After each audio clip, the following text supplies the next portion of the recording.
Welcome to the Four Brewers podcast. My name is John Holzer, and as always, I am joined by Jason Gabagoularis. Hey, it's Greg Nagel.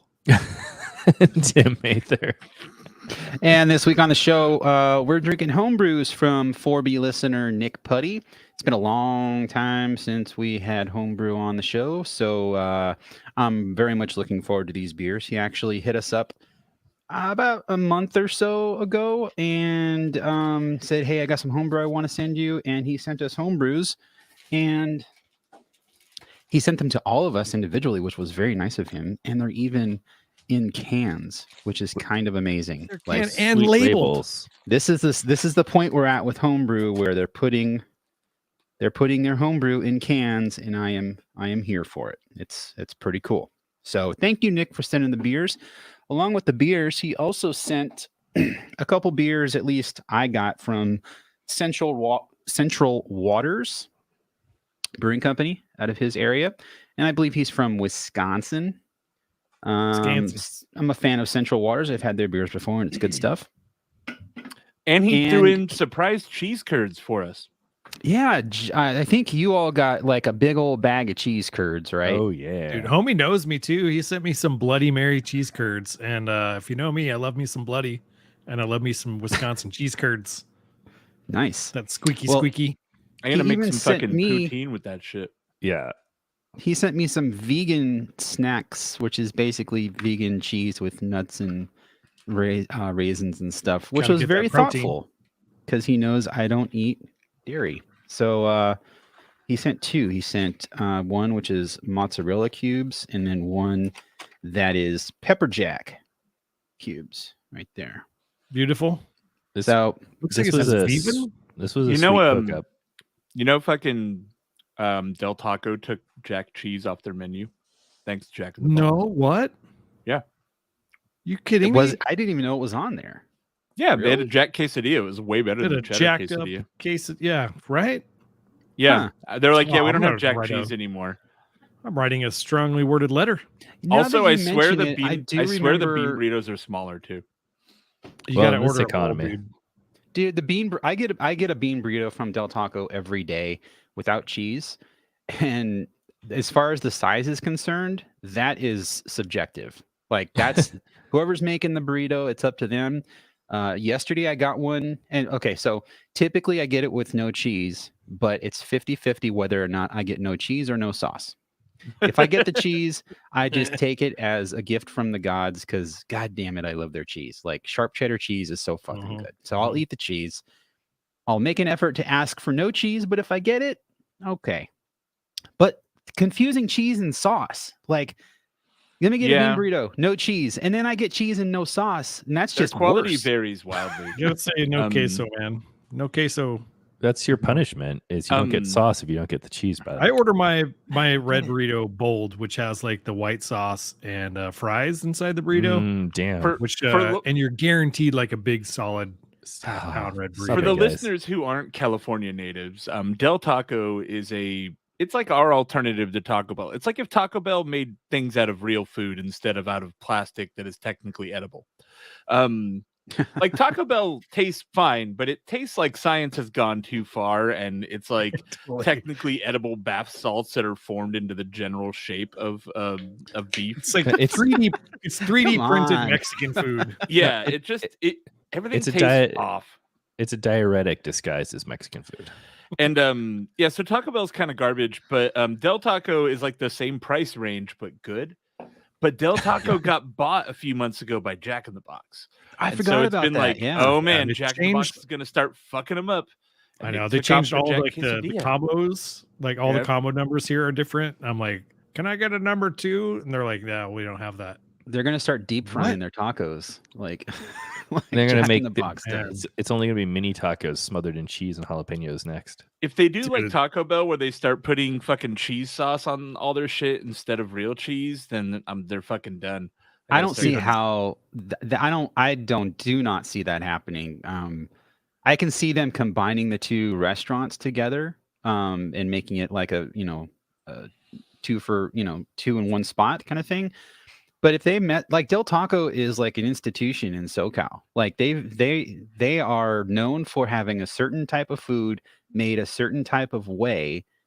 And that's why I go to Del Taco, because even though I only get beans and sauce, which sounds boring, I think it's great. They're good beans and it's good sauce. I bet the green burrito was an institution to somebody once too. Now look at it. Oh, what's God. wrong? What's up with the green burrito? It's still there, no?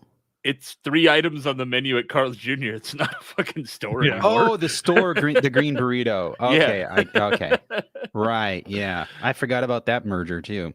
Yeah. I never went to the green burrito when it wasn't Carl's Jr. So me either, to be honest. It was bad. It was bad. Yeah. Huh. Honestly, I was more upset about the Jack in the Box buying Del Taco than I am about Sapporo taking over at Stone. I mean, I'm like, good. I mean, it's about time. Stone, they were destined to sell out, despite whatever the fuck Greg Cook was saying. Like, and 2,500 word thing that he wrote. Jesus Christ, the guy comes out and he writes a screed about how, and rightfully so, Stone did a lot for the craft brewing scene over the last 26 years or whatever. I'm not going to deny them that. But then he's like, I'm going to duck out. I'm going to become a hermit because that's what I've always dreamed of being, which is fine. He did that. Like, he went on a sabbatical once for 3 years and, went through his self-discovery phase or whatever. Not holding any of that against him, but he's like, I will never sell out. Dude leaves the company and an hour later it's announced that Sapporo sells. And I know technically he was part of that transaction and whatever. Yeah, he's cashing out. He's not just retiring. He's fucking cashed out because he just got a big pile of fucking money. And that I read his whole post, and there's nothing in there about Stone selling to Sapporo. Nothing. And that, I mean, it's not that big of a deal, but it's like, dude, you could at least acknowledge it. You started this company, and another theory I have is like they went with Sapporo because Sapporo I think is a great brand. I like Sapporo beer, and they're a huge company. Like, at least, but they also own Anchor Brewing Company, and I think in his brain, it's like, well, at least we're owned by the same company that owns Anchor, who was the brewery that kicked off the craft beer revolution after Prohibition. No, he's not going to admit it. Like you said, like the mentality behind this entire brewery has been like, fuck all that stuff. We're like the coolest, and we're going to stay cool forever. If you have to eat crow after this many, like, I don't know. At least Lagunitas, like when Lagunitas sold, he at least faced it head on. Like he was like, look, I understand this contradicts what we're saying. Here was our reasoning behind it. Here's why we thought it was the best. He at least addressed it. And whether or not you found the answer to be satisfactory, they at least tried to face head on. Like, look, I understand this is a contradiction in the values that we've tried to present as a company, but here's how we're trying to reconcile that.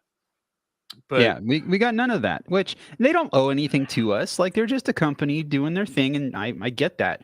But Jesus, when you for so long it's been your ethos that you hate corporate beer and you have a beer dedicated, a brand, the Arrogant Consortium or whatever, dedicated to trolling corporate beer, like, come on, it's just shitty. So honestly, I'm glad it's done. I'm glad we don't have to hear from him anymore, because I hope this changes, like Stone's whole thing, because Stone as a company and a brewery, I think, is fine. What they sell, like, distribute and stuff, is it great? It's fine. But the stuff that they're making at Liberty Station, the stuff that the brewers are making that doesn't make it out to the mass market, I think is probably some of the best beer in Southern California. We just don't try it that often because we don't go to San Diego. So I would say Stone in general is losing nothing by being bought by a megacorp brewery, because they're not. They became a megacorp brewery on their own. Yeah. Like, they were just like, we're going to sell ourselves out without getting the money for it. So they completely sacrificed the soul of the company fucking years ago.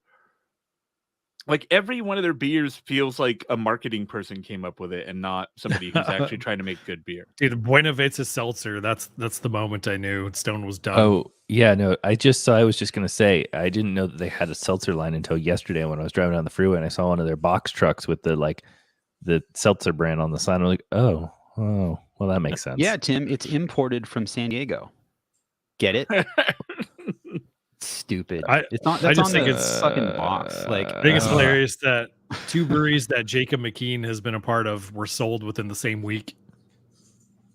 that's another guy. I don't even want to go there. I mean, we talked about Modern Times already, but fucking Jacob, I never liked him at Stone. I don't know. The dead horse. He was a smart businessman and good at branding and everything else. I'm not gonna say he wasn't, but I just not never that good of a businessman. Never cared for him. So, and it's not a personal thing. I don't even know the guy. I've never even met him. But just he had another arrogant. He was perfect for Stone. That whole arrogant bullshit shtick that they did, dude. And he kind of carried that over into Modern Times, and I didn't like from that. People I'm getting salty right now, motherfucker. From people that worked in Stone's marketing office, they said that he was a mouth chewer, like a lip smacker, and they all hated him for it. That's one story that always stuck with me. They were happy when he left because he's like. Anyway, in Stone news, it was kind of fun that so I was at Pizza Port Solana Beach this week, and I haven't been to Solana in years. It's the original Pizza Port, and they actually have a sign commemorating. I think I sent to our Discord a photo of the first ever keg of Stone beer was poured there, and it has a little story, and it's signed by the owners of Stone from back. Yeah, Greg cool took it. He delivered it himself, so which is cool. I mean, that's something worth commemorating, I guess. But yeah, back when Stone was good. Wait, which brewery has been around longer? Pizza Port. Yeah. Wow, I did not know that. Like mid-90s sometime, I think. Jason also posted a photo on our Discord of a Ballast Point sign showing hazy sculpin. It wasn't very good. That's where we've come to with Ballast Point as well. So. Yeah, they had they further bastardized a decent beer. It's not that I'm holding it against them for making it hazy, but just don't call it sculpin. Hold on, at this point, isn't there like some investment group that now owns Ballast Point? No, they got convicts. Yeah, they got bought by that's right. Dude that owns a hotel chain and also a brewery, and was like, I've got $60 million, so he bought them from the company that paid $1 billion for them for $60 Constellation, million. Yeah. The Stone thing too, I think they only sold for like 140 million or 160 I think the full million? pint was it the full the full pint didn't give a number. There was some website, I don't know if it's accurate, but it said 165, which seems low. But they didn't sell the distribution company apparently, which I think was smart because that's probably where a lot of the money is. Like that's a good business right there. And that's good for local craft breweries because they distribute a lot of local stuff. I think most of the stuff in my area is distributed by Stone. So I don't in want this that to go area, away. they are pretty much the key craft beer distributor. Like the reason that we get Swami's in grocery stores is because of Stone distributing. So yeah. Okay, and the other fun part is they're going to brew Sapporo at Stone Brewing Company, which is just to add insult to injury. It's which is fine. Okay. We get fresh Sapporo. I'm not against it. It's people keeping their jobs and brewing beer, but it's just the irony is so thick. Like it's amazing. So Simply Artist in the chat asked if the Sculpin was $30 a 6-pack. It's actually their prices have been, at least at the brewery, are back to like a normal, like they were like $11.99 for 6-packs, which is probably where they should be. I mean, but yeah, they've been kind of famously expensive for a long time, which is honestly part of the reason I stopped buying that beer so often. Is just, why am I going to pay $17 for this 6-pack when I can pay $12 for a better 6-pack from somebody else? Yeah, you can get Swami's and you get more beer and it's better. Yeah. Swami's is the benchmark at this point, and they actually have Coronado's giving them a run for their money, though. Like we said on the last show, they do have at the brewery a 6-pack of 16-ounce Sculpins. It's like $14. I don't remember the last time I've had Ballast Point, and to your point too, all the shows we've done where you guys are like, oh yeah, Swami's is just like my sipper beer. I'm like, oh yeah, and then I go to the grocery store. I'm like, well, fuck, how did I end up with a 6-pack of Swami's in my house? I don't know. Yeah, I will say I had some fresh Grunion at the brewery, and that beer still is one of the best under 6% hoppy beers, like period. Yeah. Oh my god, fresh! It's just like that perfect mosaic hop flavor. Such a fucking good beer. And I know Grunion is a fish, but every time I think of it, I think of onions. A grundle. I think of a I don't know. grundle. What's a grundle? I don't know. Look it up. You think of something that you don't. Okay. I think it's your gooch. It's your taint. It's your grundle. It the is. grundle. Yeah. It's the perineum. Yeah, it's the space That's the between your balls that's and the clinical term, the perineum. your butthole. Just keeping it clean here. Perineum artisan ales. So moving on to the beers. Like I said, Nick sent us a bunch of beer. I think he sent a total of 5 homebrews, and then the 2 extras from Central Waters. At least that's what he sent me. And we're gonna kick it off with a wheat ale. He sent us a wheat ale. What we Sweet. think is a blonde ale, a raspberry red ale, an IPA, and then a coffee stout, I believe. So we're going to kick it off with a beer he is calling Sweet, which is SWHEAT, like summer All of wheat these ale. beers look like they have a bit more of an aggressive hop schedule than they would traditionally have. Glancing at the recipe sheets, Yeah, he also sent the recipes over, which is helpful. So the wheat ale, let's see, it had a 1045 original gravity, final gravity of 1006, 5.1% alcohol by volume, and 20 IBU, made with 2-row Canada malting white wheat malt, Briess Bonlauter Munich, never heard of that one, Carapils, and rice hulls. And then the hops are all Motueka hops. Schedule was at 60 minutes, 30 minutes, 15 minutes, and 5 minutes. So pretty traditionally brewed beer. Well, that's a lot of hops for a wheat. 4 ounces of hops. I mean, I guess a pretty big. It's 15 gallons, I guess. But... Oh, you said Bonlander. I was like, the alpha acid on the hops is 4.5 though. Like they're very low alpha. That's look at Simply Artists. That's exactly what I thought John said too. Bongwater Munich. Oh no, Bonlander Munich. We got some Bongwater Munich. I was trying to say. Jeff likes to go in the back and get stoned on the grain bags, and one day he got a little bit too high and spilled, but we couldn't get rid of it, so we're trying to use up that bag of Bongwater Munich we got. Man, I poured it, and it's got like that nice sort of light Hoegaarden-ish. For some reason, my camera won't. Yeah, and it poured with a really nice fluffy white head. I had a good solid 2 inches that is slowly dissipating. Really, really nice looking beer. Yeah, I agreed. It was actually quite hazy coming out of the can, which I mean, it's a wheat ale. That's what you would expect. So that was cool. But there is like sweet tropical flavor, and it's got to be coming from the hops, right? There's nothing else that's really going to give that. Yeah, I haven't tried it yet, but on the nose, it smells sort of like a rose garden that's in like full bloom. I can see that, like kind of like a rose hip kind of vibe. Really springy, really fresh, sort of doughy. It's not too much character on the aroma, and that's kind of what you want with a wheat ale, especially an American wheat beer. You're not going for like a Hoegaarden type thing where you want that yeast character. You want the yeast to be somewhat neutral. But it's still a little fragrant, and flowery. Definitely. It does trick my brain a little bit because I see this and I'm expecting like a traditional wit, because color-wise it looks very much in the like a Hoegaarden vein, and I think I would like this beer with a little bit more. They're using the Safbrew wheat beer yeast WB06, which is Safbrew the dry yeast? Yeah, it is. Yeah.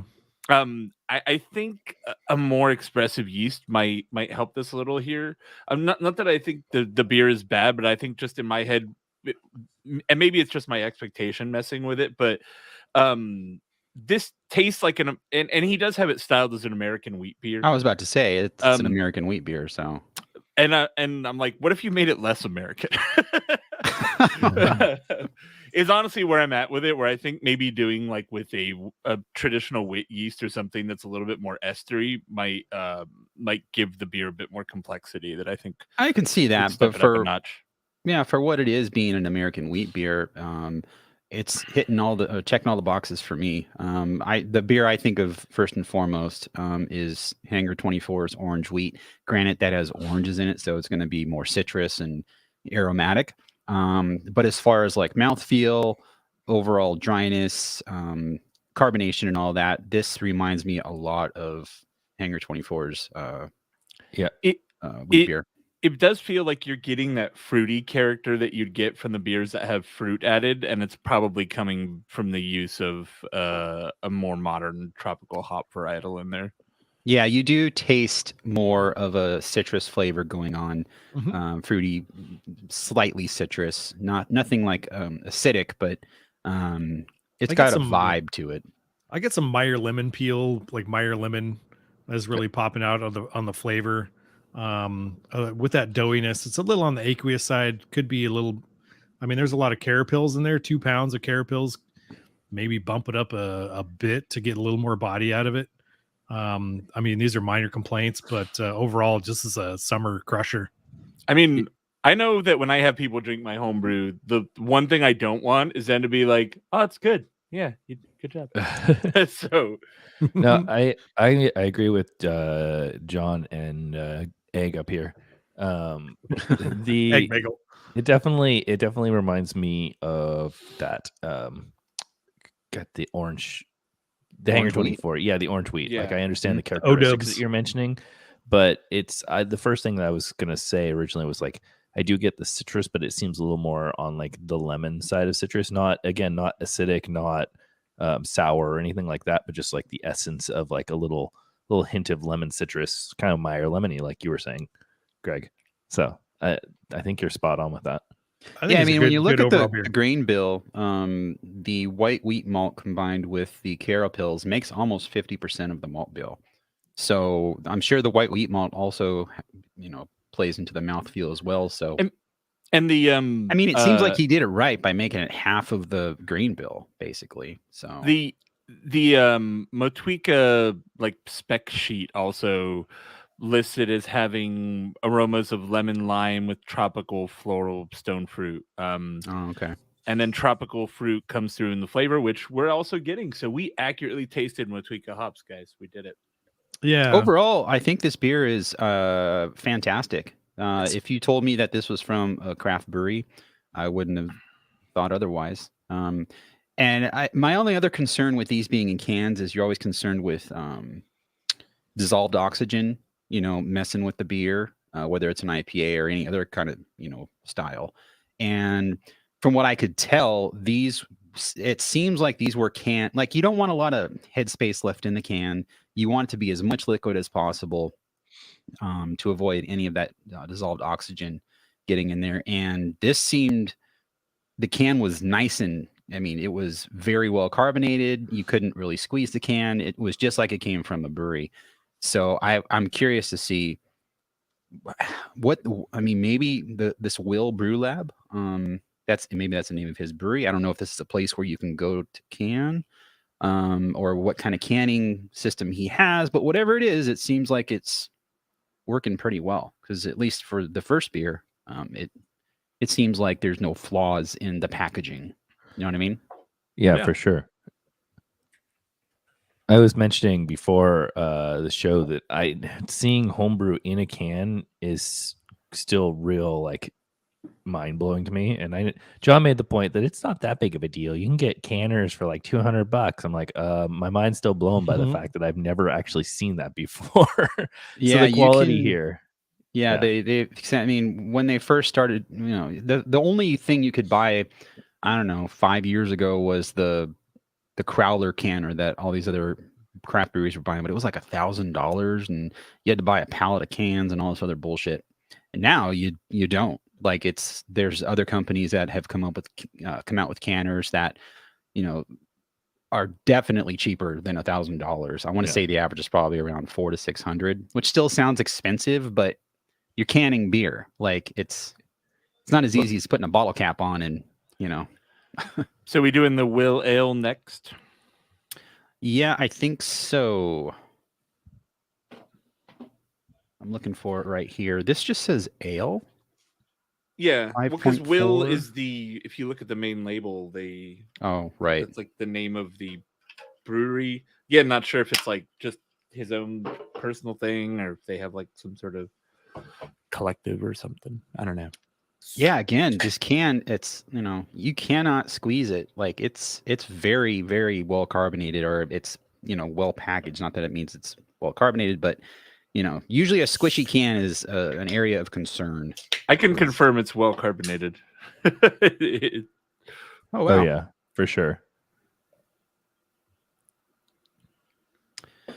It's pillowy. Oh, yeah. Okay, Greg, get out of here. I like to pour aggressive. So this one's interesting because there isn't a style selected in the homebrew sheet, and it's just called Will Ale. It's 2-row Maris Otter. It's 70% 2-row, 18% Maris Otter, 8% Bong Water Munich, and 5% Carapils. I rounded those numbers. I know they don't quite add up.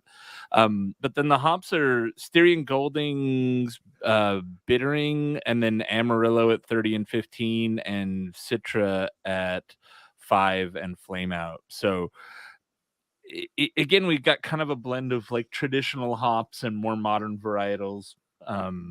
It's only 5.6% alcohol. So yeah, and the Styrian Goldings used for the bittering charges, they're only 2.7 alpha, where in contrast the Citra hops are 12.8, and they were put in basically the last 5 minutes and at flame out. So and this is also dry yeast, Safel US05, which the last beer I brewed, I made a lager, and I used whatever their lager yeast is, US04 maybe, I don't know. 04 is the British. Is it? Oh, well, whatever their lager yeast is, I use that. And I'm a fan of the dry yeast. You don't have to make a starter. You don't have to hydrate it. You just literally put it in there, and it rips. Typically, yeah, it'll do its thing, and it's fine. So, okay. On the nose, sweetness, I'm horrible with the aroma, but I'm kind of getting like Pez, like that light sort of candy sort of thing. I can see that. Yeah. Mine's very subdued on the nose. I poured really heavy and got a ton of head, so it's probably still having a hard time peeking through the clouds. Yeah, I think Pez is a good descriptor because, I think like Skittles, but Skittles, not that Skittles are very aromatic, but they're very flavorful.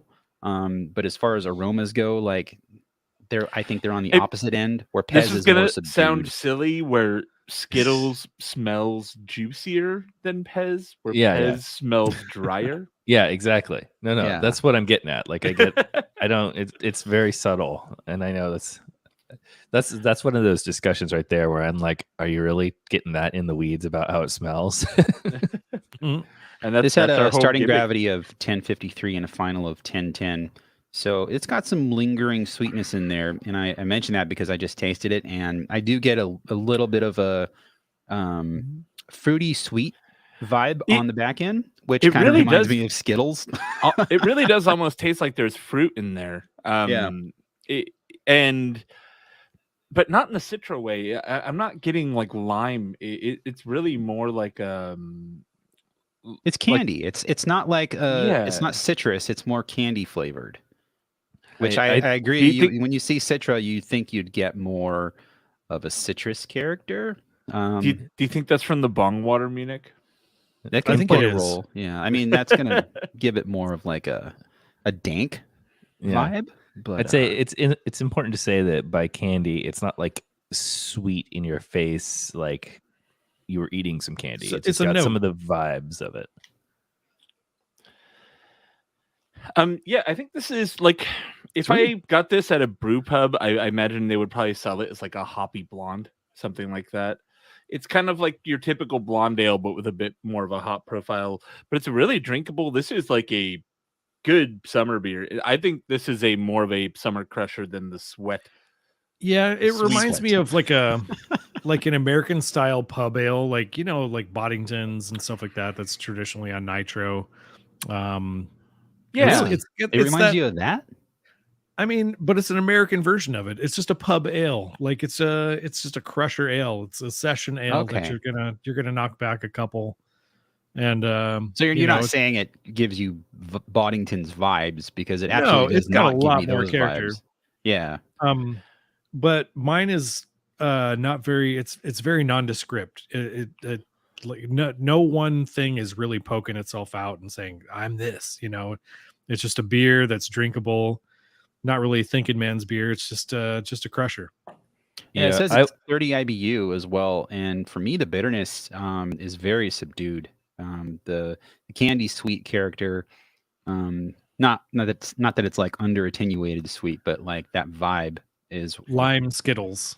Yeah, there's not a hop bite to it really. Like there's definitely hop flavor in the on the back of it, but you're not getting that bite. You're not getting that bitter linger. So it does make you just want to have a whole bunch of it. So this one is a crusher. I'm liking this one a lot. Yep. If I blind ordered this at a brewery and I got it, I would definitely be pleasantly surprised and happy with that choice. Yeah, you would just be like, okay, this is what it says on the menu. It's a blonde ale. At least that's what we're calling it. And, if you really wanted to sit there and break it down and pull out all the aromas and flavors, you could, but typically I don't do that. I just smell it and then I taste it and I'm like, okay. And I go from there. So it's a beer that is just, you could just be very passive about it and drink it and enjoy it and not even think about it, because it's like a summer crusher. Yeah, I think for me too, a lot of times if I'm going out to a brewery, I don't usually go towards the ales or the lagers. I usually steer towards like the hoppy section, the IPAs, et cetera. Obviously, those are going to be a little bit higher in ABV. And this is giving me enough of that sort of bitterness that it kind of takes it out of the zone of like a standard lager and it really satisfies. This is for me, especially when I would be going to breweries with like people from work and stuff. I end up gravitating towards the lower ABV stuff because I got to get home. And so this beer would like quietly, it wouldn't be like I drank this and immediately I'm like, oh, this is my favorite beer. But at the end of like hanging out at a brewery for a few hours, I would be like, oh, like half my beers were this beer. Yeah, it's just really good. It's low you're not going to alcohol, think about drinkable. it. Yeah. Yeah, if it is what it is. It's true to itself. So would you say it's a true summer seeper? If it were lower alcohol, I would, because it's nearly 6%. So it's not quite a true summer seeper, but it is close to being a summer seeper. I wonder what he's targeting as his mash temp. I'm trying to find that on the sheet. I don't really see it. Because again, this one it could be have like a tinge more body to it, something to hang on your palate just a little bit longer. Let's see. Ferment temp was 76. It's pretty high too, right? Yeah, I don't see a mash like a mash schedule. You think that would be? I'd be curious. Not that it makes a huge difference, but maybe mash it at 158. It is important, yeah. I mean, considering that it finished at 1010, I would think it was probably higher. What's high to you, Greg? Like one in the 150s? 158. Yeah, that's a high. If you want to get more unfermentable sugars, you want to go with the higher temp, right? But also 1010 is stereotypical of dry yeast. That's about as far down as they go. Is 1010 is like all of my experience. No. I've seen 110 08 as someone who wheat ale got down to 10.6, 10.6, dude. Like with the USO5, 1010 is like where it finishes. Really? Like for me, I made so much USO5 beer, and like 1010 is about where it caps out. Okay, so well, you have more experience with it than I do, so. Yeah, I was a very lazy brewer, so dry yeast was 100% my style. Yeah, keep in mind the summer wheat can says 4.2 on the can, but on the sheet it was like 5 point something. So maybe this one stopped at 1010. I don't know. Yikes. It's a little bit off. Oh, it does say 4.2. Look at that. What does it Thanks, say on the Brandon. sheet? Safe ale. 5.1. All right. Well, it's a little off. Yeah, Either way, I'm the reporting him. the whale ale, the blonde, we're calling it another win. Crusher. Good stuff. Well, so Greg, I heard you're a fan of red ales. Yeah, I joined. There's a Instagram account. It's like Save Red Ales or something like that. Oh my god. It's just all red ale memes. How pathetic. I had a is that? friend asking me, he's the like, best. "Oh, one of my favorite beers they re-released, and it was Sublimely Self-Righteous." And he's like, "Yeah, it sucks. It's like my favorite style. They discontinued it." I'm like, "Yeah, I wish I could help you, Fred, but maybe move to Oregon. There's still a bunch from lingering around up there." That's a beer they brought back. I think that was the first beer that they brewed again in 2022 because they did like a thing where they had people vote for beers they wanted to bring back, and that was like the #1 requested beer. I bought it once, and I only bought it once because it's like I think it's in the 9s now for alcohol, and I'm just fuck, it was bitter. I'm just like that's I want to drink it, but that's too high. I mean, God damn it. maybe I never paid attention in the past and it was always that high, but I feel it's like just in too the much. bomber area, having a bomber of like 8, 9, 10% beer, it was like the beers were built like that. That was the only beer you're gonna have that day. Like, maybe, all right, yeah. you're gonna get this one bomber of 10%. It's gonna put you down for the night.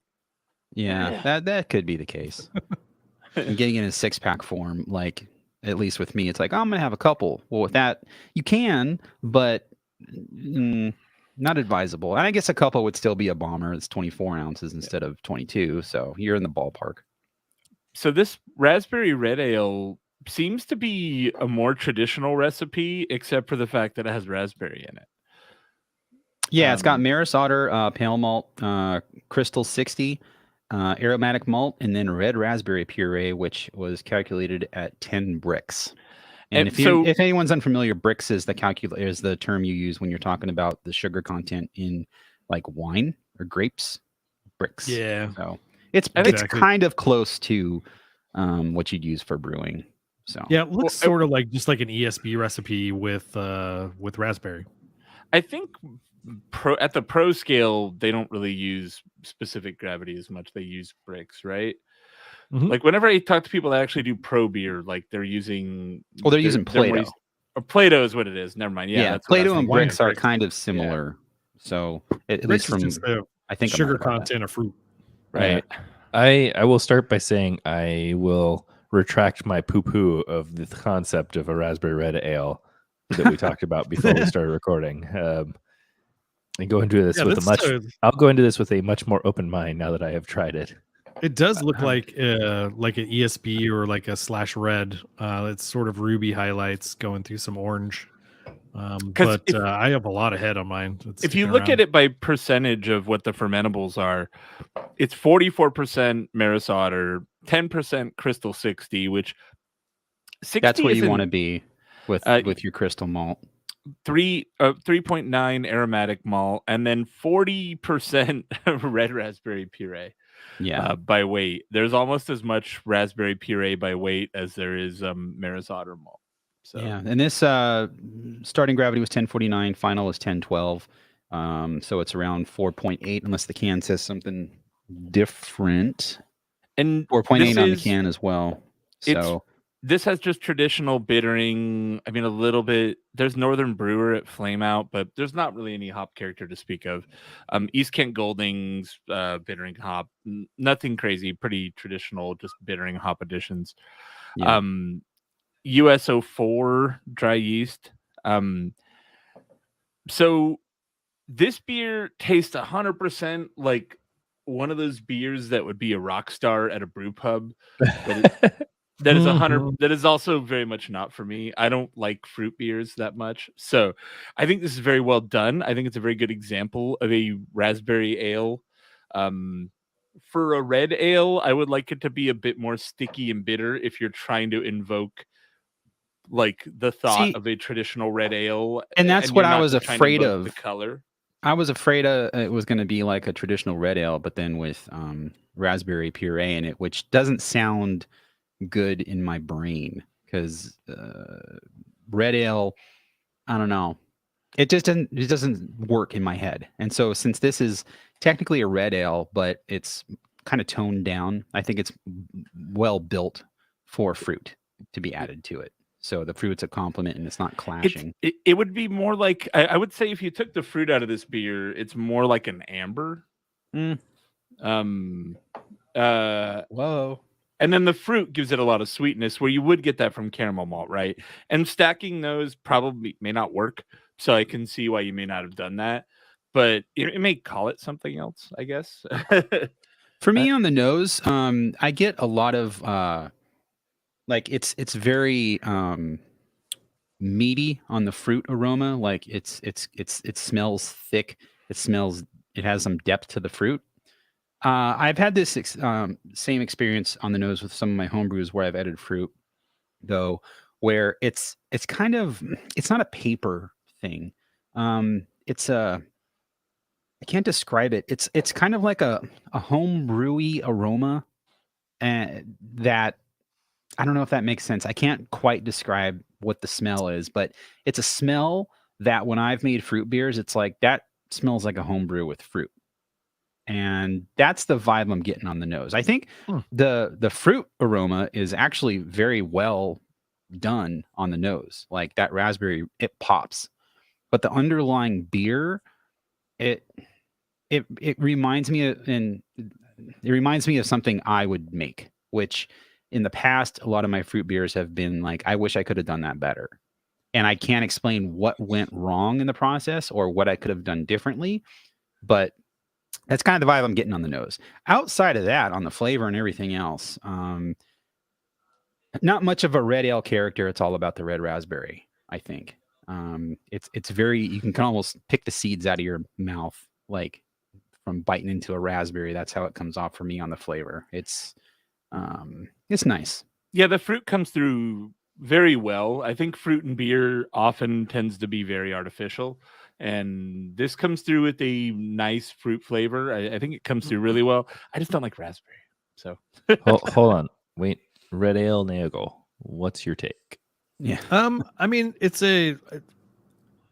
based on the first three beers that we had. There's definitely a character that he's going for, which is just like crushable summer beers, and I think so far this is like 4 out of 4. This one's it's got a nice bright character to it. It's not dull. It's not flabby. Sometimes you get that with fruit beers. Yeah, it's 3 out of 3 so far. Yeah, right. Oh, sorry, I have 3 cans here. But it's definitely got a sharpness to it. There is some house character that I'm picking up that John described as a homebrew character, which comes across to me as like a hosey character. Like maybe there's like a something in the brew system that's like garden hosey. Now that I think about it, that little plastic notes coming through, and this one's Yes. the worst out of the I've caught that too. I've and like I've been trying to put my finger on it because it was something I always had in my homebrew that I always struggled with, and I think that might be that. It's my that transfer problem. Character. My problem that I think Matt, when he was still on the show, he was like, "This is obviously your problem." Was I would just hook my hose, and my hose is like a 100-foot hose on a reel. I'd just hook it up to a filter. I'd hook it up to a filter, and then I thought, well, it's going through a filter, a carbon filter, so it'll be fine. And Matt's like, you understand that hose just sits outside all day, Just and leaching.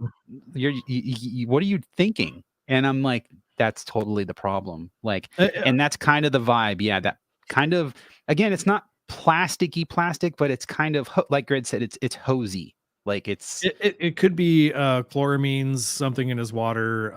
Could be like there's an excess of a certain mineral in his local water that's not agreeing. I mean, these are all different yeasts, so I don't know if like the water does seem like it would be a commonality, right? So and again, for lest anyone think we're picking on the beer, these are, I would say, above average, like high quality homebrews. Oh, I'm finishing these beers. These are great.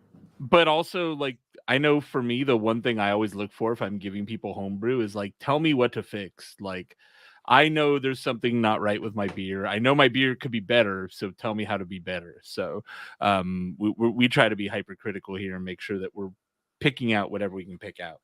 Well, that's why he's sending them to us, because Right. he wants feedback. So that's what we're giving him. It's been a while since we did homebrew, so I want to remind anyone, like, lest you think we're just shitting on the guy. No, Nick Puddy, dude. We're getting silly on your beers here. No, and they're again Puddy the joke. packaging, the beers are great. Like, and again, we are being hypercritical because that's what I mean. Why are you listening? I'm to gonna this reserve judgment show? till we try this IPA, boys. Right. Yeah, up next is his American IPA, which he's calling, of course, it's Cashmere. Danger. Why would you? Why would you send Jason an IPA to judge? Is it as good as Swami's? We will find out. It is a full single hop cashmere beer, which I'm not sure I've actually had all cashmere in a beer. The cashmere goes along with the bong water. There's no bong water malt. This one. Yeah. It kind of looks like bong water. Oh shit! I haven't poured it yet. That's wild. No, I gave myself a double rinse, and mine is gold. This comes off way darker than I thought it would. When it pours, I'm not gonna lie, it looks like my sink water when they turn the water off for like a few days and then you turn it back on. Yeah, this one is struggling on appearance. This looks a little. It does have a little like of 4 beers. Dishwatery. I poured mine in a fresh glass, so it's not glass contamination. Yeah, mine's fresh after rinsing. And it's 83% two-row, 8% Maris Otter, 8% flaked oats. So I guess we're kind of going for, with flaked oats, you're assuming we're going for something of a hazy boy, but then it's got USO5, so we're not going for a hazy boy on the yeast.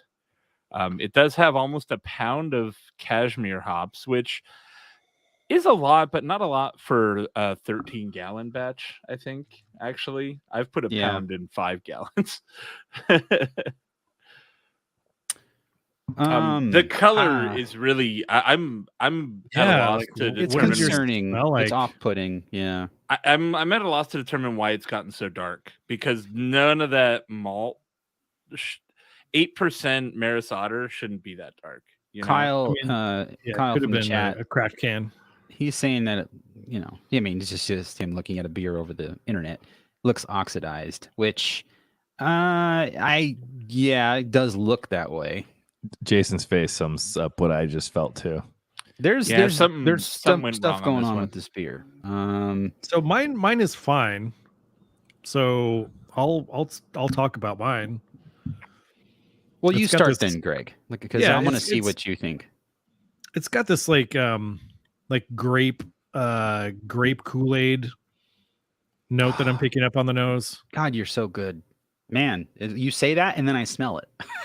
Oh, it's like the powder, right? It's the grape Kool-Aid powder, not like grape Kool-Aid in a glass, but just like if you lick some of the powder on your tongue, that's sort of the vibe. That's exactly what it smells like. That's crazy. Which I guess that's what cashmere is. I don't know. I've never had a single hop cashmere.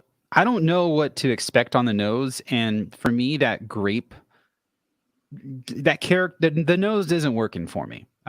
It comes off a bit. It's like it's too much. I don't get hops on the nose. I get a lot of weird fruit character. And now that you said grape, I shouldn't be getting that on the nose. And maybe that's just cashmere. I don't know. It could be. I feel like if it is, I wouldn't use this hop again as a single hop for a beer, because it's a little too overwhelming. It seems, if this is the cashmere we're smelling, it seems like it'd be better with a blend of hops. Am I getting a tart bite on it? I really feel like I'm getting a tartness. Mine is not tart at all. It's subtle, but it's not really bitter at all. I'm not getting much bittering. No, I feel you, Jason. I do get some oxidation on this. I'm getting a slight cardboard center of my tongue kind of slickness happening. I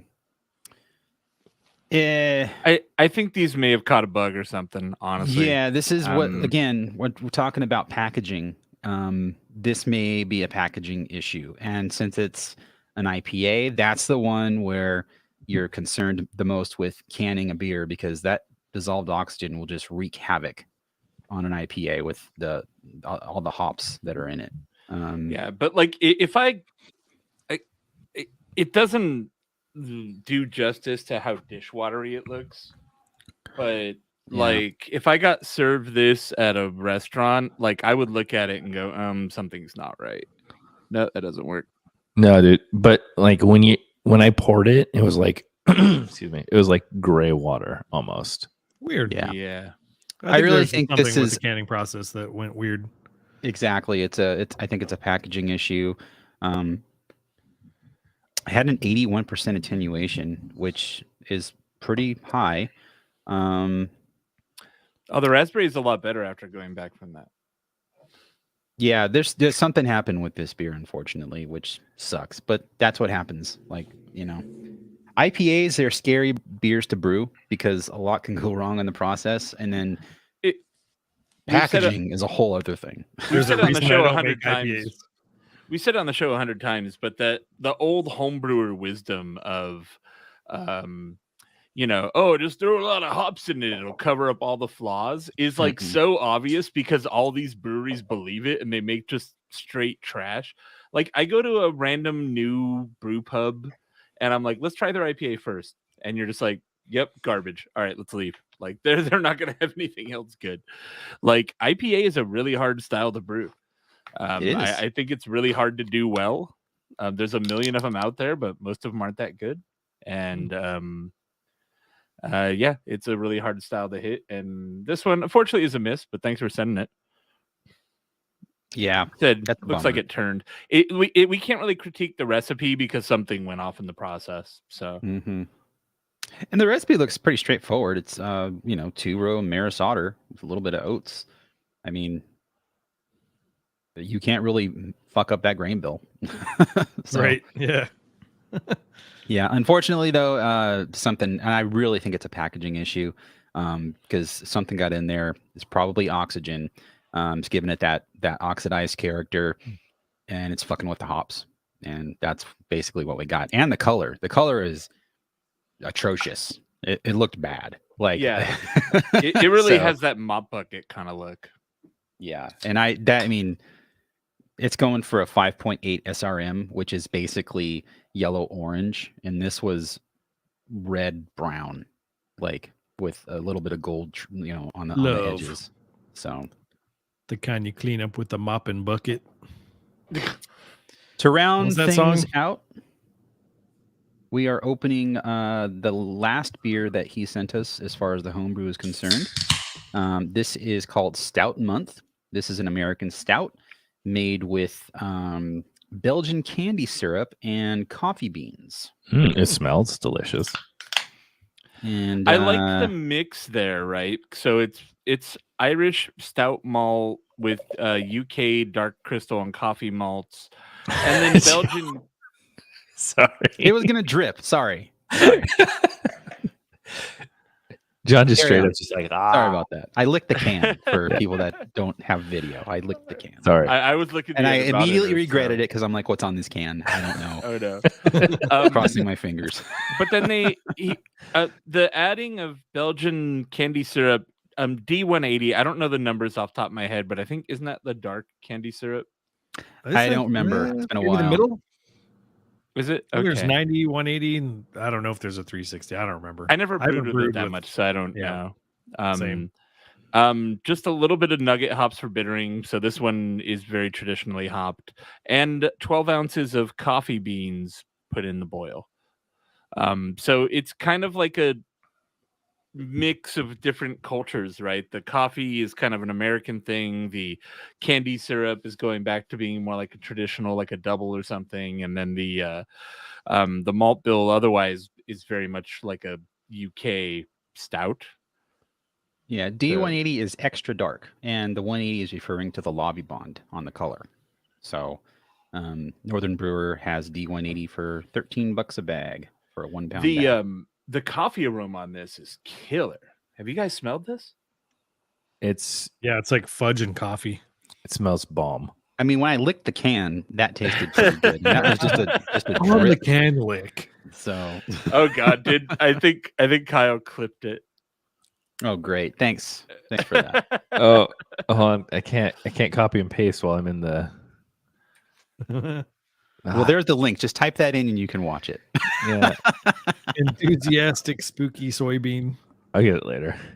Yeah, this is I mean, first impressions, very fudgy, very dark and viscous, which is what I like to see in a stout.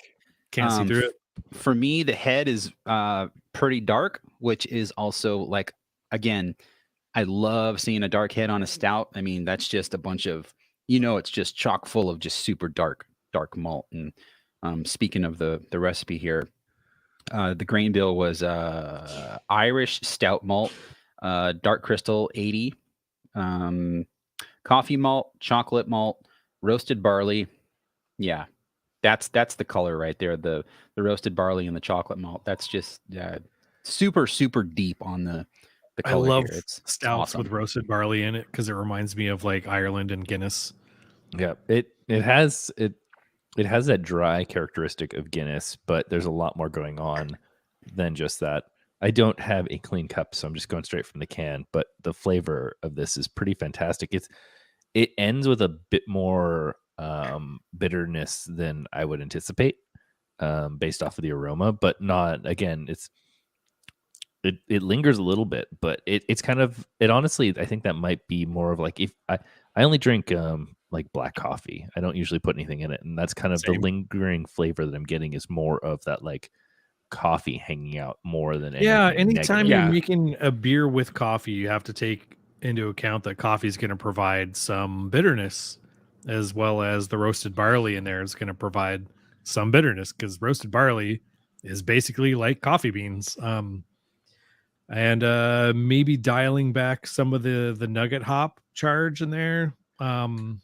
Yeah, he used 76 IBU. almost 3.5 ounces at 60 minutes, and it's 14 alpha acid on that hop. So yeah, 76 IBU is maybe a little high for a 7% beer, considering you're putting coffee and roasted barley in there. Maybe I I'd think go that's for like being very critical of the bitterness. I don't think it's not bad. I do get a lot of lingering coffee on the palate, but I get that with any coffee heavy beer. Like for me, when I drink coffee, it very much like I taste coffee for like the next 5 hours. Like, yeah. It's like from when I eat a donut, like it's just I can brush my teeth, whatever, but my mouth just tastes like donut. I wish It's kind of that gross. if I would have a criticism of this beer, I think the flavors work really well. The bitter is fine for me. It's a little thin.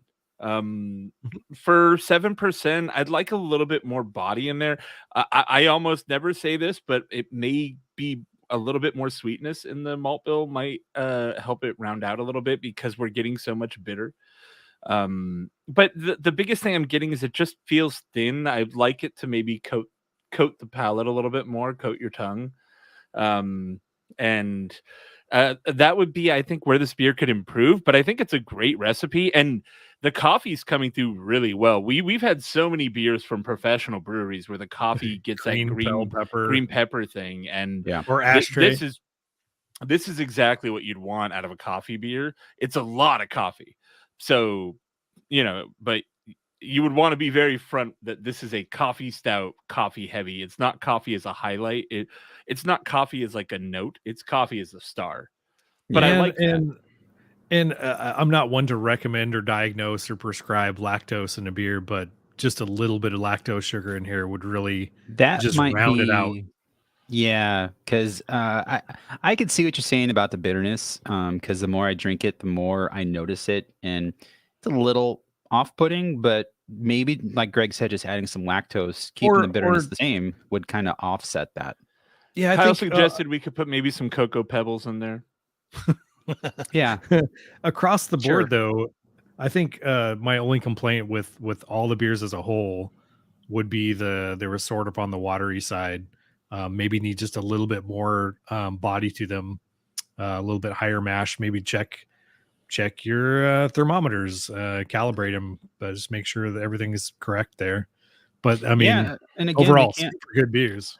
Could that be maybe a water profile? I don't think anybody here is a water expert, so I'm not. Well, again, it comes down to this is where we need Matt back. Yeah, it comes down to, oh God, it's been such a long time since I did a water profile, but the sulfate to chloride ratio. If you're gonna make something bitter that you need pop on it, like as far as a snappiness to it, you're gonna raise the sulfates. If you want something that's more of a thicker mouthfeel, it's soft around the edges, you're gonna raise the chloride. And according to the water profile on the stuff he gave us, he's not doing any water addition or mineral additions to his water, which doesn't mean he didn't do it. Because a lot of times I would do mineral additions and it would just be a note. I wouldn't be super detailed about it, even though I have a separate spreadsheet that I've made where it is super detailed. But absolutely, if you just add, go chloride heavy, that will definitely round out the edges, even kind of curtail some of the bitterness, because sulfates tend to amplify bitterness and give it like a softer, more appealing mouthfeel. It'll come off like it's more viscous, but it's not, because it's just the sense that you're getting on your palate. Yeah, more roundness. This is very sharp, like an arrow hitting your palate. It really, it just hits you, and it's just very straightforward. Whereas a stout should be like, you can. It takes a while to sort of like figure out that flavor, and it resonates for a little bit.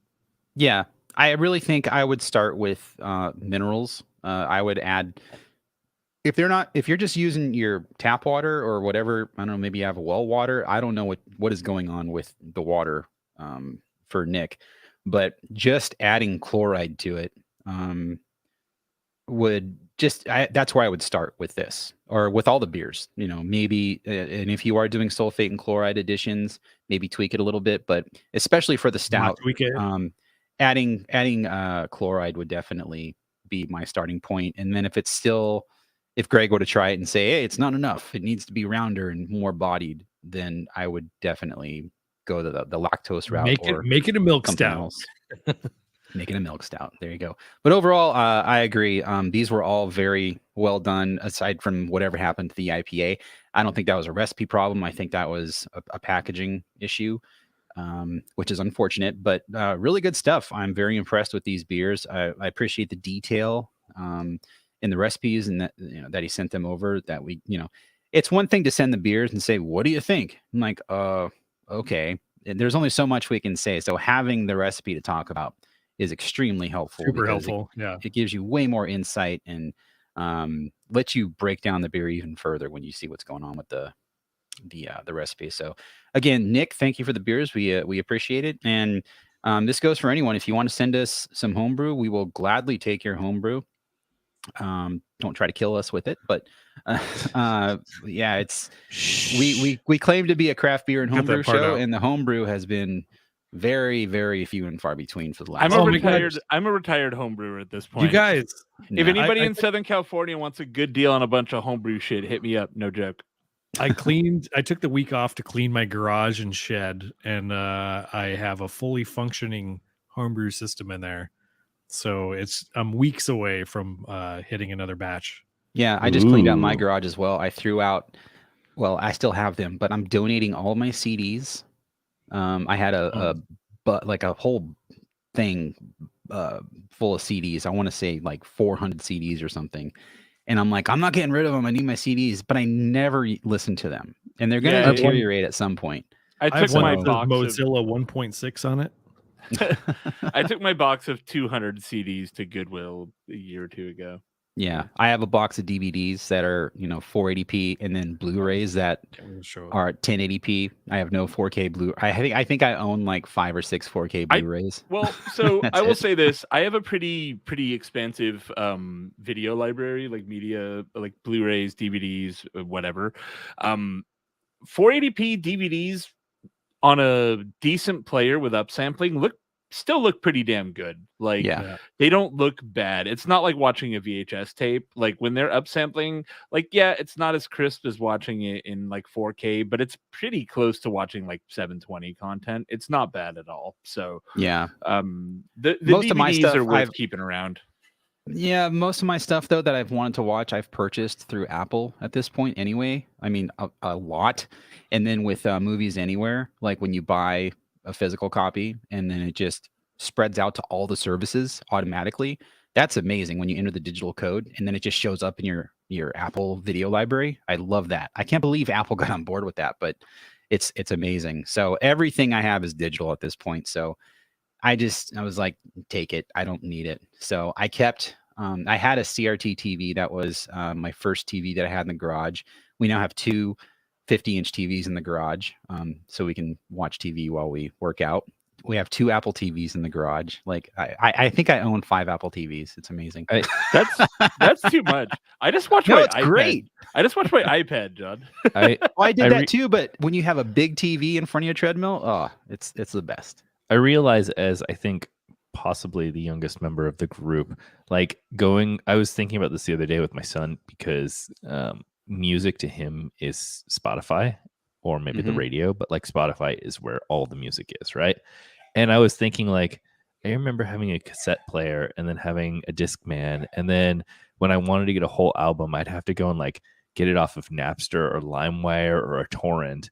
And then you'd have to have all of the music like saved on a hard drive, and then you have like your backup hard drive where all your like downloaded shit lived, and you had to load into Winamp, and like the meta details were always wrong, and like the evolution to where now I'm just like, if it's not on Spotify, I don't care. Like I see Jonah Matrenga say like my new album released today, and I just pull up YouTube Music and it's all there. It's all cataloged. I feel like it's great, but also so weird if you stop and actually think back to where it started, and now it's just like streaming services. And you're like, I always have to have internet.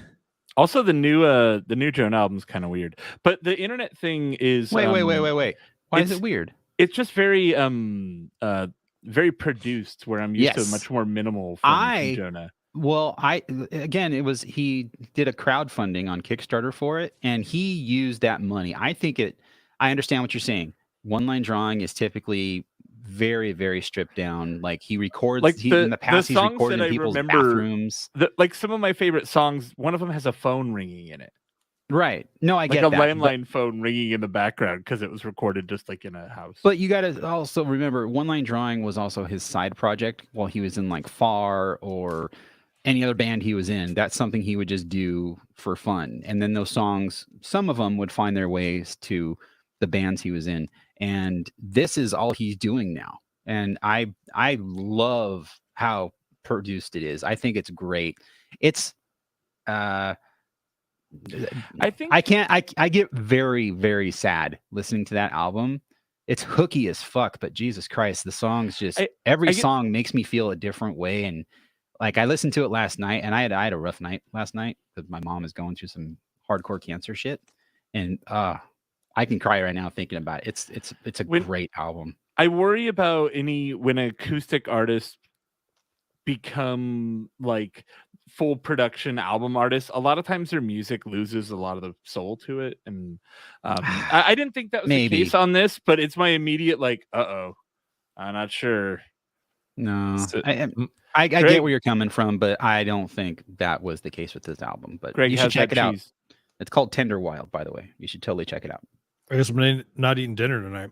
I'm just going to eat this whole cheese bag. Stay fresh cheese bag. I'm going to try I tried the P-Jack cubes. It's really good. They taste like pepper jack. And now I'm going to try the matzo. I love cheese curds. I know, John, you mentioned this already, but thank you, Nick, for all of these beers. It was really cool to try, and I appreciate the level of detail of sending it to all of us, plus some snacks. Very cool. Anybody who goes through all that effort just for us to drink their fucking beer kicks ass. So I know. Now I want to send him something. For sure. It's going to send you a shipment of pizza port. You get your pick from Jason's expired cellar. Jason was actually thinking about that. He brought us the idea of like just sending random beers to Patreon. What is like? Congratulations, you've been selected as our monthly winner. You're gonna get a case of beer. Enjoy. If you want to throw it against a brick wall, then like do that. I don't cannot guarantee Tuesday. Cannot guarantee freshness, stability, packaging quality. You got it for free. It's a lottery, but here's the thing. Yeah, you got it for free. It's and like sometimes the beers are still fucking really good. It reminds me of Woot's bag of crap. Yeah, if anybody remembers that. On the opposite of Nick crap, just jumped in the chat too in Discord. So did he? He's a little late. We just finished up, Nick. So watch the replay on YouTube or just wait for the show. If I ever put it up. Yeah, you want the TLDR, the IPA turned. So yeah, something went wrong with the IPA. It was not looking all that good. We're stopping recording, by the way. Yeah, you can stop. I assume we're done. I want a free bonus beer review from a beer that I got at Pizza Port this weekend. Yeah, for sure. This thing, a Hoppier California Pizza Port and Alvarado Street collab Kolsch. Oh, Hoppy come Kolsch. on now. This thing fucking that is liquid kills. porn. Like it. I'm shocked that there's not some sort of tropical fruit in this, because this is the like most passion fruity, like tasting hoppy beer I've had, and it's all done with hops. It's just Simcoe Strata and HBC 586, and goddamn, this is a fucking home run. Is it only available there? Yeah, I think Damn so. it. I've only seen it at the brewery. God, I was so close to going to Pizza Port yesterday. I only bought stuff that I couldn't get here. I'm telling you, the Palm Sway IPA from Coronado, it's the same thing where you swear there's fruit in it. I double checked the can the last time I had one just to make sure there wasn't fruit in it. That's how fruity it's fantastic, and it's like total sleeper beer from Coronado. It's excellent. I'm so bummed my local grocery store doesn't have them. You can get it at Bevmo. They don't put it in the cold box though, but Coronado's pretty good at keeping their stuff fresh. You can always find it in the heartland where life is simple. They're family people. That's right. Tim, you know what we're talking about? In the heartland? It's one of the grocery stores, right? Stater Brothers. Yeah, it's the Stater Brothers thing. Oh, yeah. Jason. One of my CDs is called SA.zip. And it's every image that was ripped off of something awful forums like over a year. That's and amazing. I want to say it's like 2001 or 2002. I have a legit Windows 95 CD somewhere around here. I still have. I found a rack of like old games. I think I sent a picture of it, and it was like a bunch of just old shooters and stuff. It's like Battlefield and like Heretic and ooh, Heretic was good. Oh, speaking of Heretic, the brewery, I heard that Jamil is no longer there. Like new owners basically booted him. Laid him off. Yeah. Fuck that. That's his brewery. Well, he sold it to someone, and I think that's been kind of the story of a lot of this, right? Which is during the explosion years, everybody was just like, bring in all the money, and then everyone's like, we own this place now, and times are tight, so bye-bye. Fuck off. Yeah. I mean, but to let him go, that's crazy. He's the heart. He was the face of Heretic, and he's very well known in the homebrew world. This week was Homebrew Con, I believe, too. And they had the awards this morning, I believe, coincidentally. But yeah, I mean, I rarely bought Heretic beer as it was. I don't see care. it. So It sucks for Jamil, though. I mean, that was his business that he started. So yeah, I think during COVID too, he was going through some health issues. I don't know if it was COVID related or just like stress from running the business. But I know he had stepped away quite a bit from the day-to-day at Heretic anyway. So have we decided that we're no longer allowed to drink Modern Times? I mean, I'm not going there anymore. I'm still waiting to see what happens with this because it's not finalized yet. Yeah. I mean, good luck. That they seem like their distro's drying up anyways. But yeah, if they're owned by fucking Brewery X, yeah, fuck off. Okay, so we still got until it's finalized. It's okay. You can do whatever you want. Like I'm not. I'm like, I had an Orderville last night at a show. So am I okay? Okay, Can I look, do- at shows you can drink whatever you want. Well, no, at a show you just gotta drink whatever you can get. Like, right? I had Golden Road at the Hollywood Bowl because I mean, if Modern Times is the only thing available, then I'll buy it. They had the Stone Mexican Lager and Arrogant Bastard, and I just was not going to do that. So. Oh shit! Showception. Whoa. Oh wait, yeah, there it is. Oh, the clip. The John Lick with the eyebrow raise. Show it again. Just like the eyebrows do really sell it, dude. Great. They say we need to make this into an emoji for the Discord, an emote in the Discord. That's so good. You just you just woofed it. Dude, it was going fast. I had to catch it before it Beer Linkus went on the ground. Dude, you guys have licked a can before because so just not on live video. So, shut the fuck up. Not live on the internet. John's OnlyFans account. Watch me make out with beer. Premium for Brewers content. I will be right back. Patreon members watch John lick cans live. Every Thursday night, you can watch me drink a Swamis while hanging dong if you pay $5 a month. OnlyFans. Actually, if you do not pay $5 a month, every Thursday night, you will have to watch me drinking a Swamis while hanging dong. It's not the cans you're thinking of. Hanging dong. Oh boy, Jesus Christ! I'm just gonna walk into the living room one day, fucking balls out, hanging dong. The girlfriend's like, I'm too young to remember New Kids on the Block. Oh my god, catch the drip. Okay, just hanging dong. Hey. Only Greg and I remember hanging tough off the top of our fucking heads. Mm-hmm. That's part of my repertoire. I remember this woman I worked with one time was like, "Oh yeah, New Kids on the Block, hanging 10." I'm like, "You really got the wrong message from that fucking band." I was like, "Hanging 10." They were all like, "We're New York street twinks." So whack. Oh, dude. Oh man, I'm so curious what's on this CD. Tim, have you been on? Have we talked since I went to the Vagrant show? No, we haven't. It feels like it would have been your energy. It was a good show. Oh my god, I loved it. We so first off, yes, that would have been amazing. Second off, we on a whim were like, I saw an Instagram ads work way too well on me, and it's annoying. But like I got an ad and it's Saves the Day. They're doing a show at the House of Blues and they're doing the entirety of Stay What You Are. Oh, nice. Which is like my favorite Saves the Day album. And I'm like, yeah. That would be really cool. I'd so down. But yeah, I mean, the Vagrant show looked bomb. I would have totally... I blew my voice out like 3 songs into the Get Up Kids and I still had Alkaline Trio and Dashboard coming up. Oh, dude, that's just bad move. I mean...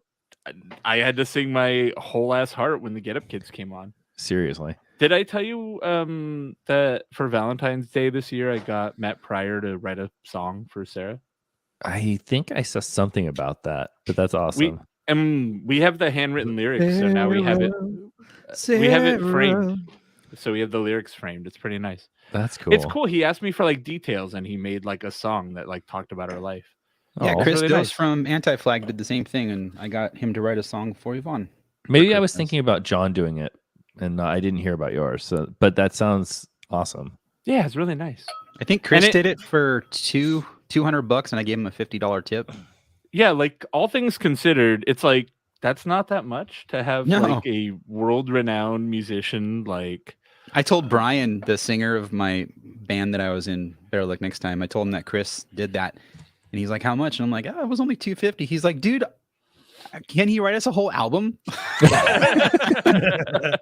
He's like, I would gladly pay that. And I'm like, Have like 20 different random people pick like my significant other is and just have them like do a whole album of like just random people.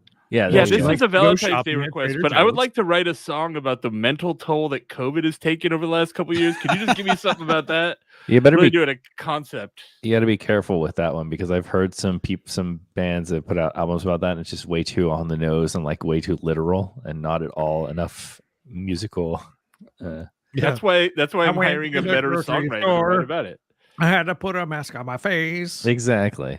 and I didn't really like it that much. I don't know if So I I. walked around. And There was a TikTok I was seeing that was talking about how like a lot of songs now are like way too literal and detailed. And they're just like, and then you were at the store and we tripped and you fell and found this on your face. And then you bought some peanuts because you were feeling a little hungry. And it's just like songs are too detailed. There's too much going on.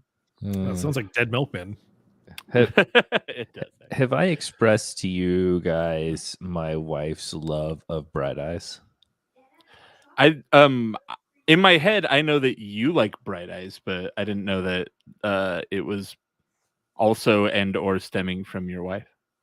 Okay, yeah. So they finally went on tour. We had tickets to their tour pre-pandemic, and then it everything failed, and so we finally got tickets to their tour. And so we went to the LA show on Thursday, and went to the San Diego show on Friday. Yesterday, How was that? awesome. And then they announced a random last-minute show in Joshua Tree, so we're going to that on Sunday. As a Dashboard fan, I've kind of not been happy with a lot of what they did for several years, and the types of arrangements and stuff that they're doing now. Like they really found a sweet spot where everything is sounding awesome. Like they've kind of modernized it. They added a background vocalist, a woman that does background on a lot of the songs, that added kind of a nice element to it. But they kept some of the remakes of a lot of the older songs that happened like 5-10 years ago got very big and kind of overproduced and shitty. And they're keeping kind of a minimal production with, even though they have the full band, and they're not bringing the drums as much. And I think they've kind of hit a sweet spot. So any Dashboard fans listening, they're in a good place right now. I'm gonna have to go check that out because honestly, like I lost track of Dashboard's new stuff after the album with Chris Crab at the Beach. If you That was want, many years ago, so I haven't heard anything new because I was always like, I'm all about like Swiss Army Romance and the older stuff. But that's awesome to hear. I'll have to check it out. they did a live stream like in the middle of COVID on Valentine's Day, and it was really good. I'll send you. It's on YouTube. I'll send it to you. I'll post it in our Discord on music. Nice. We have we're gonna go see Dashboard actually later this year. I think in August. Where at? Great question. I can't remember. I think it's in Paso Robles. Oh, okay. Well, that's Is it like a fest or like are they just? A Oh, show? there's some winery that is also a venue that is actually hosting a lot of. So we had tickets to see him at the Ace Hotel doing an acoustic show, but COVID canceled that. And now, oh no, I remember what it is. There's something called the Vina Robles Amphitheater. I don't know what it is. It looks like it's like a winery that has an amphitheater built in. And actually, it's an Andrew McMahon. Do you know Andrew McMahon? No. He was the lead singer for Something Corporate. Okay. And then he went solo and he did Jack's Mannequin. And then now his like new thing is called Andrew McMahon in the Wilderness. Anyway, we're going to go see him and Dashboard supporting. I pulled up that place, and the next show they're having is Jason Mraz, which is just wow. Okay. Yeah, I looked at the Offspring- lineup and I was like, what the fuck? This is like a really like they're getting some The Offspring, Jim Gaffigan. So that tells me it's probably like 4,000 or 5,000 seats. Like if Jim Gaffigan's there, he plays big rooms. It's at least a couple thousand. Yeah, so I don't know anything about it. I've never been there. Oh, and, Collective Soul and Switchfoot. If you want like kind of Christian shit. Ooh, no. Oh, it is. It's a huge amphitheater. Holy fuck. Elvis Costello's gonna be there. Interpol and Spoon. If you're really into 2000s alternative. Okay, so it's kind of That's me. like it's like the Greek theater for people in LA. It looks like it's Oh. outdoors. It's got like seats, It's but also where like a Firestone lawn. is. Yeah, Incubus is playing there in October. I can go see Huh. them. Cool. I didn't know Have that. you guys heard of the game Vampire Survivor? No. No, It's $3 on Steam. I just play Forza now. I've given up. I I'm play gonna- Roblox. I was in the middle of a game before. Forza. Oh, I was gonna get the kiddo a gaming PC for his birthday. It's about time I should probably order it. Where anybody have a suggested place New to get a egg. pre-built? Just get a new wow. one. Check Never out. mind. My friends recommended NZXT. He said he had a really good experience with it. Yeah, that's pretty good. They look cool. They look cooler than like eBay Power or Cyber Power or whatever. Jason, what happened to custom building? Come on.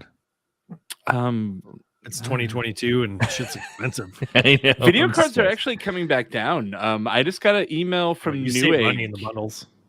Wait, yeah, hold you on. still Is, save are, money in bundles, are but prices like, coming down because Bitcoin's going out of style? Yeah. I mean, Well, I think it's that, and like there's different. They're moving to different methods for crypto mining, so GPUs aren't as necessary as they were 2-3 years ago. they do have a bit of a PR problem, which is we're burning down a rainforest every day to make our fake fucking Ponzi scheme money. Right. So Yeah, I was thinking about getting like a 3060 or a 3070, but then like Just wait for the next. a 3060 now. Well, yeah, the 40s are coming out very soon. but so. a 3080 Ti is going to be fine for the next 3 or 4 years, I think. Oh yeah. Yeah. well, that's if a 5-year anything, card. if you know the new gen's coming soon, just wait anyways, because then the old gen will get cheap because the new gen's out. Yeah, that's true. Because I think So a 3080 even if you a can get around 3080 is- 11 right now, which I think is close to Oh, MSRP. No, it's actually a lot less. So new No, a Age- 3080 Ti, not just a 3080. Yeah, because I just posted I'll be a right back. bunch in the gaming chat I'm in. Let me see. The regular 3080 I 3070 think is like $800 or something, $600. a 3070 649, 3050 for 329, a 3080 Ti for 999. I heard the 3050 is just garbage. That was like a holdover card they made. Yeah, I mean, but a 3080 Ti at 999, so that's way better. thought about- 'cause way I better like- than it's been. Since I got my 30 Steam Deck, I've been doing a lot more PC gaming, like comparatively speaking to my Xbox or the Switch, Yeah, and I'm liking it. Like He, especially with the Steam Cloud syncing, like all my progress, I just it's great. So I'm like, maybe I can justify buying a new GPU, and I think I'm still okay with my CPU, but it won't. Yeah. Mine doesn't support Windows 11. Not that that's a big deal, but it just shows the age of it. What's So- a desktop computer? a lot of the or the regular 3080s are only 7. They have one for 760 right now. So again, these are still high prices, but they're half what they were a year ago. So Yeah, well, you couldn't even find them a year ago. Yeah. If you did, you're paying double. So Tim, you'll be happy to know that my laptop is a MacBook Air. I don't care. John, be you'll be honest. happy to know. John- yeah, that John's the my one. default recommendation. No, at this point, if you want just a regular laptop to do normal shit, there's not a better value out there than the MacBook Air. Like they now have finally added value to the proposition at the point where it's like, oh, you'd be dumb to buy anything else. Like I when I was in college, I was like the PC user at an art school, and everyone else had like new Macs because like the school was like, oh, you should definitely buy a Mac, definitely talking people up. to do And art. so eventually I switched over, and at that point I just lost all knowledge of how to even fucking build a computer, or let alone what stats mean anything. And so I just like lazily got sucked into the idea of like, oh, just get a fucking MacBook because they're Then- always updated. The naming doesn't help on a lot of this shit, but Hey, it says Pro. Get the fucking Pro. No, I'm kidding.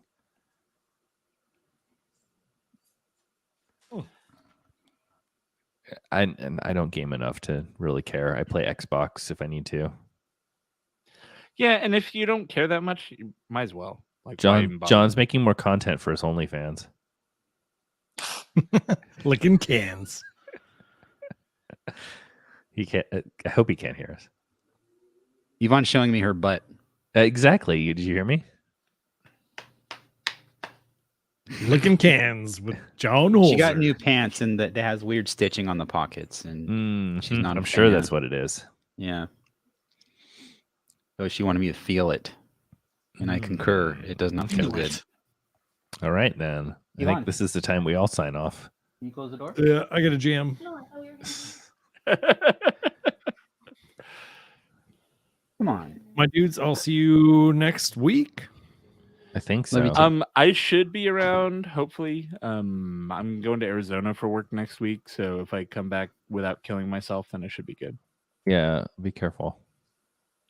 Are you driving or flying? I'm driving. I don't have anything on my calendar as of right now, so anything less than like 8-hour drive, it's easier to drive than so fly. I do work on the 2nd, Saturday the 2nd, but I should be done by like noon. I think I'm on call Saturday the 2nd, so Right. I cannot do Saturday. And then Sunday is the 4th of July Eve. 1, 2, 3, 4, 5. 1, 2, 3, 4. Yeah, I'm on call. Yeah, I'm fine for that Sunday or yeah, Sunday's good. Greg, what do you think of a i5 10400F? Those are just random letters. Bad, dude. You're anti i5s, my friend? Yeah, whenever you're like playing a game with it, you're always like, man, I wish I had the 7. It's the last time I bought a 5. Yeah, they're just like substandard. Unless you like 1080p. I'm trying to think of something to get the kid, so I don't want to spend $3,000 if I can help it. Yeah, I mean the CPU is not where I would skimp. I would skimp on the RAM. Go 8 gig RAM. And it doesn't save you any money though. Oh, okay. Also, hard drive. That I. What about the Ryzen 5s? Those would be probably fine. This Not one's an not AMD bad. guy. It's a Ryzen 5 with a 3070. That seems like a pretty beefy machine. Yeah. Sorry. You guys figured it out. I got to bail. Cheese, bro.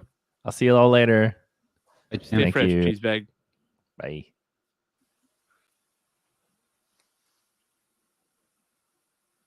Yeah, Ryzen's. I was looking at my last build, and ended up getting the free i9s from work. So yeah, didn't really. They complain do there. seem to be outperforming the Intel stuff by like a lot. Oh I mean, yeah, by a I got the lot. free i9 from you, so and also heat and power. They kill Intel. My dude, my computer's so hot when I'm gaming. this NCXT setup is a Ryzen 5 5600, a 3070, 16 gigs of RAM, 1 terabyte NVMe. That's fine. And then I think it has a water cooler. Yeah, it has the top mounted water cooler. Uh-huh. The case looks pretty cool. What do you think? How much is it? Dude, I'm gonna share the screen. like $2,000 probably. $15.99. Okay. That's Looks- the Ryzen. Yeah. Rojo Ryzen. With what video card? 3070. Oh, dude, yeah, that's fucking rad. For 15? Yeah, You it can't seems even like it'd build be it for pretty 15. beefy. Yeah. I may just be able to do. individual- just the video cards, like half the In price. fact, look, they have build kits from this website where they send you the parts and don't assemble it, and it's the same price. Right, fuck that, just build it. And they test it. Does the They build burn it kit in. have better hardware? Nope, it's the exact same. You shit. typically should go through it after you get it anyway, just to make sure, Well, everything's. Yeah, I mean, but going through it means you turn it on and it works, right? Where like the build kit is like all the shit comes in boxes with instructions. Right. Yeah. When you buy it pre-assembled, they do a burn-in test like for 24 hours to make sure like they're not mailing you a piece of junk. And that way when you get it, it should work. And if it doesn't, they're like something may have happened in shipping. I don't know. I've seen some Gamers Nexus videos where they get in DXT a couple. They had a big like controversy too. They had like a GPU riser that wasn't the mounting screws weren't. It wasn't properly made. The mounting screws would cut through the I think it's the mica, and would actually touch a conductive surface and then go to ground. That's And bad. it was starting a fire. Oh shit. That's bad. But I think they fixed that. But they get a lot of pre-builts that they take out of the box and then open them up, and they always tend to find something that's wrong, and usually in shipping or something. Especially if they don't put that that vacuum foam stuff in there inside the actual CPU tower. I've built every computer I've ever owned, except for laptops, obviously. But whenever you're building a computer, there's always one part that just won't fucking fit, or whatever. You have to customize it or Dremel something, or it's not an exact science. But if you're these companies that are mass producing things, I'm sure they have some sort of like a direct consumer line to the motherboard manufacturer, the CPU, to get things fixed and to fit perfectly. Because that's the thing, you're dealing with 10 different vendors for one computer. Yeah, not like a Apple where it's like all in house. Yeah. I mean, it's like that with anything when you're putting it together. Like cars are even worse, especially old car parts. You're like, all right, I bought this part. It's really expensive. And you're like, I guess I'm going to re-drill this fucking bolt hole because it fucking isn't quite right. And you're like, am I really drilling through this $800 fucking aluminum part I just bought? I guess I am. Yeah. The AMG GPUs seem to be straight trash right now. That's the impression I've gotten. Anybody in here? AMD? The AMD GPUs seem to be trash. Oh, yeah. I wouldn't go that route. Their CPUs, I'm hearing good things, but the GPUs are kind of trash. I don't know if I'd call them not bad. trash. Like, they're pretty comparable to NVIDIA stuff. Did that fucking Intel thing ever come out? Their GPU? Yeah. I don't know. That one guy who's like extremely YouTuber tech guy, Linus Tech Tips or whatever. Oh yeah, his channel is the most YouTube tech, where it's just like video cards and like it's always someone being like, holding the video card like YouTuber face and shit. Totally. They were hyping up a lot because Intel is swearing that they have a good GPU this time. That's never gonna happen. Yeah. I'm uploading my shit and I gotta go. Oh yeah, let me do that. All right. Thanks to everyone for hanging out in the live stream, and I guess we'll see y'all next Monday. Cheers, bro. Bye. Later, guys.